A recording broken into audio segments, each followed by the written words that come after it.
Got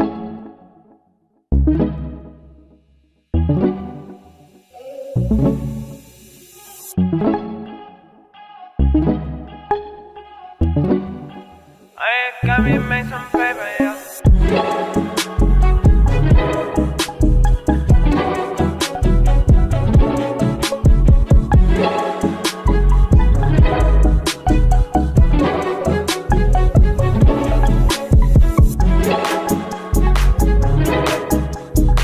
JP's a nice guy, the whole of the entire JP team, and even guys like yourself, guys that are aspiring bodybuilders.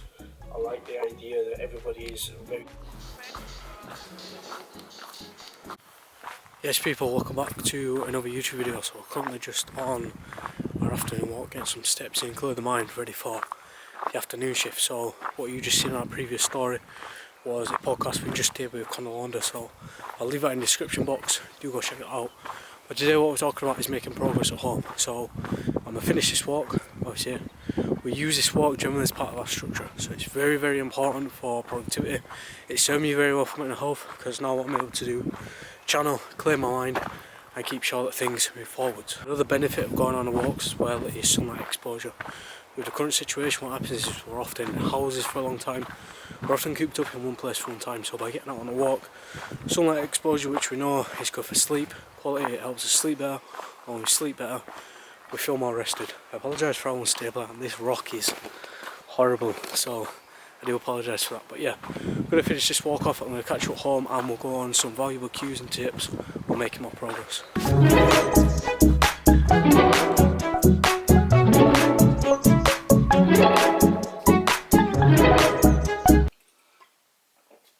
Okay people, so walk done, very good. Obviously weather's a bit crappy today, which I'm not sure if it's me, but does anybody else? Obviously when the weather's down it makes their overall mood feel down. I was having a chat with somebody today and they agree too, but do let me know about that. But yeah, walk was good, went on a nice long route, so it's good to get some steps in, means I'm staying active, and it just allows me to feel a lot more like mentally focused. So now moving forwards, we've got this evening's post to do, we've got this editing for this video due that will be out tonight, so we've got a lot on, and it just means now that I'm a lot more focused. So got a Monster Factory sweatshirt on.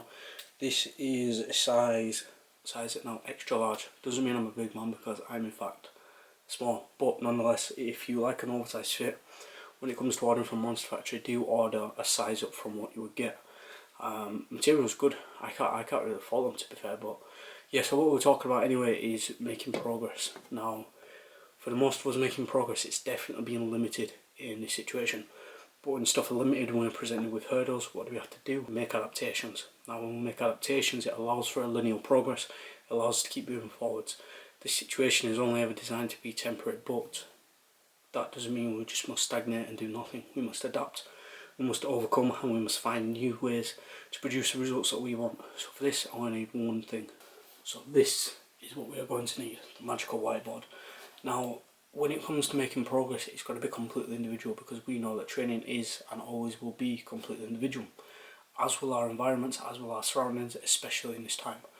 So what we have to consider when it comes to our programming and how our sessions are constructed is making it, if you can see it, native. And what I mean by that is make it native to your environment. So if you only have access to, say, 2 pairs of dumbbells and a resistance band, you want to make sure that when you're programming your workouts, it's native to your environment and it enables you to still make progress. Whereas if we was to program you something with hat squats and a squat rack and bench presses and dumbbells and an entire home gym setup, that would have been native to your environment, which will then ruin progress essentially. You won't be able to progress because it's not native to your environment and you don't have that kit available. Next up when it comes to training is making it specific.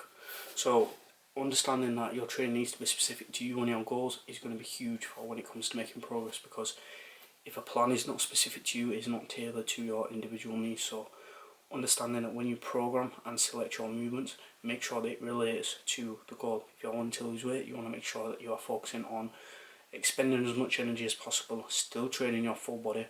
Whereas if the goal is building muscle, you still want to have a big focus on creating drivers of hypertrophy. Now again, relating back to making stuff native, if you only have certain weights going up to, say like me, I only have weights that go up to 20 kg, which I absolutely like. I've curled heavier than that, but with the goal still being muscle building. We work in higher rep ranges, we use different tempos, we use different training styles to produce different drivers of hypertrophy, such as metabolic stress and muscle damage. We can use stuff like occlusion bands, I do have a video on that, resistance bands, so we can challenge different portions of the movement, we can restrict blood flow, we can create a longer eccentric phase. So what I'm doing then is I'm making the movement specific to me, and because I have selected the weights and the rep ranges right, it is native to me. So that's what I mean by making it specific to you as an individual. Next up, we want to focus on intensity. I do hope you can see this, by the way. But yeah, intensity. What I mean by intensity is we still want to be producing the results we can by creating the highest intensity as possible. If you are just training and going through the motions, we know that whether you're at home, in the gym, it's only ever going to produce marginal results. So we want to make sure that the intensity is high as possible.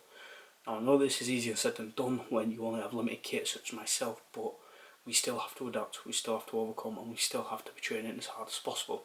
So how do we do this? We utilise training techniques, we superset stuff, we can create a circuit so you can also benefit more from a CV perspective.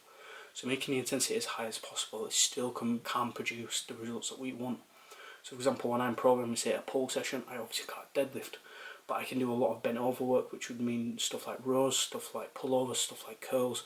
There's all sorts of stuff I can do that I would generally superset. Work in longer eccentric phases, do higher reps, so I can work in sets of 15 plus. I can do with tempo sets, I can sort of do 5-second eccentric curls, or all sorts of stuff I can do.